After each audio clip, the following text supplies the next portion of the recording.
amigos de emprendedorestv.pe, tu canal por internet. Estamos conversando con el ingeniero Carlos Herrera Escalzi, es ministro de Energía y Minas. Y ingeniero, entonces, si se va a este tema de ir quitando progresivamente el subsidio, en el caso del GLP, del balón de gas, se habla de que entre un 12 y 15% del precio del GLP envasado está subsidiado por el Fondo de Estabilización. Sí, así es. ¿Cierto? Sin subsidio, ¿cuánto debería costar entonces?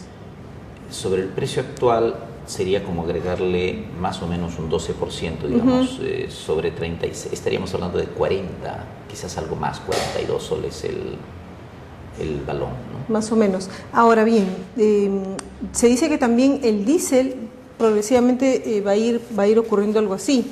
¿Es más complicado el caso del diésel? ¿Cuál era la idea cuando usted estuvo ahí en el gobierno? O sea, la idea global es esto, o sea, siempre uno mira a largos plazos y mira cómo debería tener el equilibrio del país. Entonces mira cuál es el problema del Perú hoy en día. El problema del Perú de hoy en día es que es un gran consumidor de diésel y que no produce diésel. Entonces que nos obliga a ser importadores de diésel, incluso que con la refinería que tenemos y el petróleo que tenemos, al petróleo que tenemos le podemos sacar muy poco diésel. Y entonces, pero sin embargo, el diésel comienza a penetrar porque el diésel es más eficiente aplicado a un motor que la gasolina. Los motores diésel permiten un mayor recorrido cargando el mismo peso que un motor de gasolina. Y además el diésel es más barato que la gasolina, entonces para el transporte resulta más barato y la gente va a consumir diésel y entonces el país se vuelve dependiente del diésel. Y lo que se tiene que hacer es consumir lo que el país tiene, los recursos que tiene, sobre todo pensando en riesgos de todavía mayores alzas del precio del petróleo. Ya estamos en alrededor de $100 el barril. Entonces, ¿dónde se utiliza el diésel? En el transporte, pero sobre todo en el transporte masivo. Público. Entonces, dentro de las ciudades, en el transporte público, se podría utilizar perfectamente el gas natural. Por lo menos eso debería ser el patrón en Lima, donde ya existe el gas natural.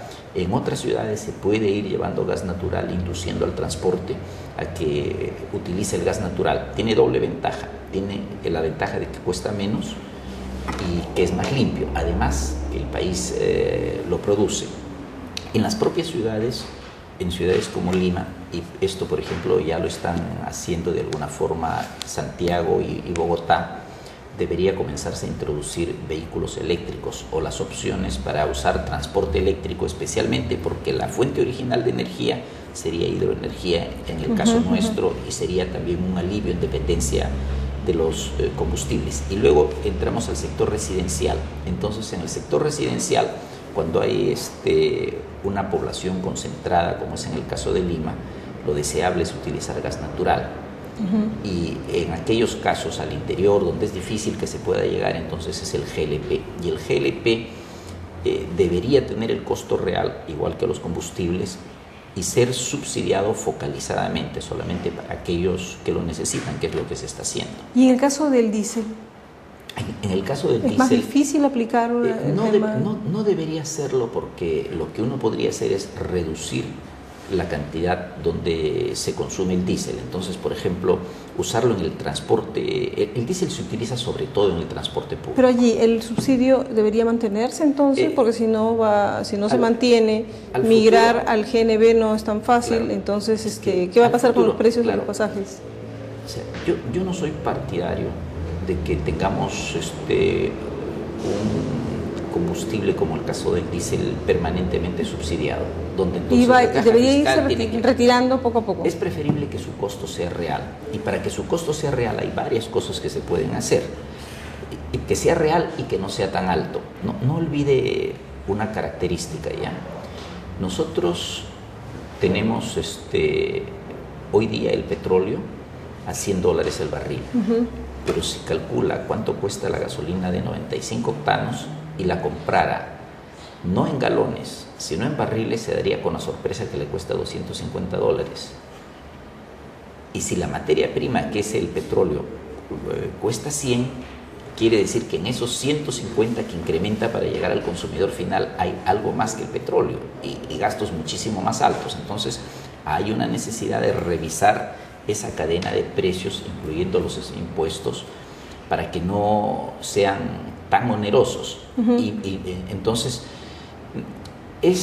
a ver, pagamos, digamos, por la gasolina $250 el barril y tenemos que tener subsidio, e incluso ese es el precio ya con el subsidio. Es como que no resulta real, ¿no es cierto?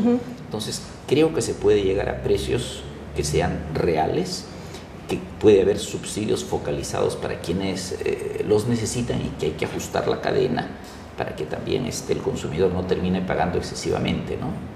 ¿Le pareció bien esto de intervenir Petroperú con sus balones de gas a menor precio? Pero creo que había que ir al grifo, ¿no? Era un buen gesto, o sea, mire, pagar 29 o 30 soles en el grifo es lo mismo que pagar 35 soles en la casa, porque la ida y vuelta, porque habría que llevar el balón vacío no al creo grifo, que muchos se vayan con bicicleta, luego, ¿no? Caminando con su habría balón a cuestas. por lo menos no todos tienen las posibilidades. Y no todos viven cerca de un grifo, pues, ¿no? Más además se genera posibilidades de accidentes, ¿no? Sí, sí. Entonces, no es eso, pero sí me pareció importante la intervención de Petroperú. Como una señal. Como un mayor, creo que eso ha sido lo importante, ya, porque Petroperú lo que ha logrado hacer es conseguir que el consorcio Camisea le venda una mayor cantidad de GLP, porque antes el GLP se lo vendía a Repsol, entonces todo estaba concentrado en una cadena.